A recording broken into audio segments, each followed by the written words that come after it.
Assalamualaikum warahmatullahi wabarakatuh. Teman-teman sekalian, berjumpa lagi di channel Ruang Hukum, dan semoga hari ini kita dalam keadaan sehat selalu dan selalu dilancarkan segala aktivitas keseharian teman-teman sekalian.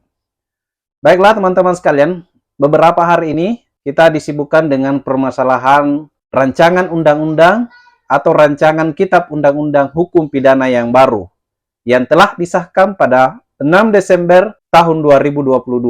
Walaupun mengundang banyak kontroversi, rancangan kitab undang-undang hukum pidana yang baru ini tentu merupakan suatu prestasi karena kita telah berhasil mengganti undang-undang peninggalan kolonial atau peninggalan Belanda yang selama ini kita pakai. Nah, teman-teman sekalian, pada pertemuan kali ini saya akan menguraikan beberapa ketentuan-ketentuan yang diatur dalam RKUHP yang baru ini. Tentunya tidak lain berkaitan dengan ketentuan peralihan dan ketentuan penutup yang ada dalam draft rancangan kitab undang-undang hukum pidana yang baru ini. Nah, adapun sejumlah ketentuan-ketentuan yang diatur dalam RKUHP yang baru ini adalah sebagai berikut. Ketentuan yang pertama adalah KUHP mulai berlaku efektif setelah 3 tahun sejak diundangkannya. Jadi, KUHP ini yang diundangkan pada tanggal 6 Desember tahun 2022 dapat dinyatakan berlaku efektif pada tanggal 6 Desember tahun 2025. Kemudian, ketentuan selanjutnya, undang-undang dan perda yang memuat ketentuan pidana harus menyesuaikan ketentuan buku ke-1 Undang-Undang KUHP jika sudah mulai berlaku. Jadi mesti menyesuaikan pada buku ke-1 Kitab Undang-Undang Hukum Pidana jika sudah mulai berlaku undang-undang ini. Ini termuat dalam pasal 613 Kitab Undang-Undang Hukum Pidana. Kemudian selanjutnya, saat undang-undang atau Kitab Undang-Undang Hukum Pidana mulai berlaku, istilah kejahatan dan pelanggaran yang digunakan dalam undang-undang di luar undang-undang Kitab Undang-Undang Hukum Pidana dan peraturan daerah diganti menjadi tindak pidana. Ini termuat dalam pasal 614A. Selanjutnya, saat undang-undang Kitab Undang-Undang Hukum Pidana berlaku, pidana kurungan dalam undang-undang lain di luar undang-undang atau Kitab Undang-Undang Hukum Pidana dan peraturan daerah diganti menjadi pidana denda dengan ketentuan pidana kurungan 6 bulan menjadi denda paling banyak kategori 1 atau 1 juta rupiah.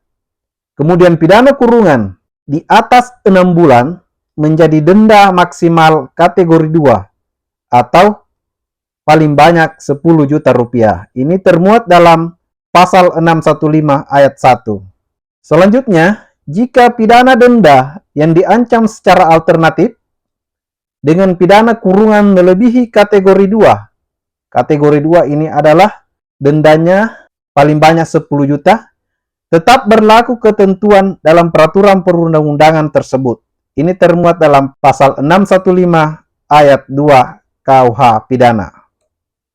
Kemudian ketentuan selanjutnya adalah saat undang-undang KUHP berlaku, undang-undang lain di luar KUHP yang menetapkan pidana denda yang melebihi jumlah kategori 8. Kategori 8 artinya denda paling banyak 50 juta diganti dengan pidana denda kategori 8. Ini termuat dalam pasal 616 KUH pidana.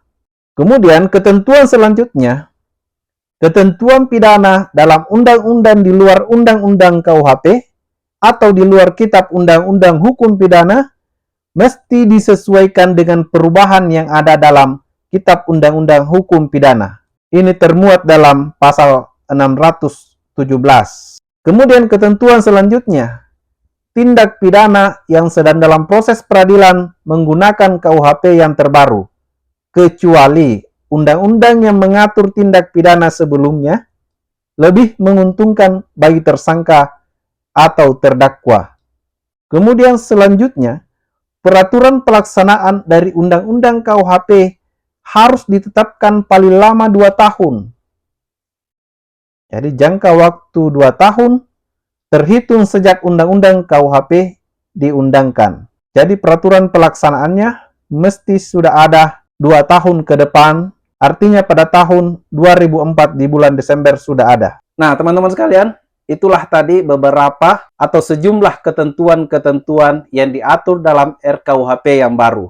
Semoga ini bisa memberikan manfaat untuk kita semua, dan saya akhiri dengan ucapan Assalamualaikum warahmatullahi wabarakatuh.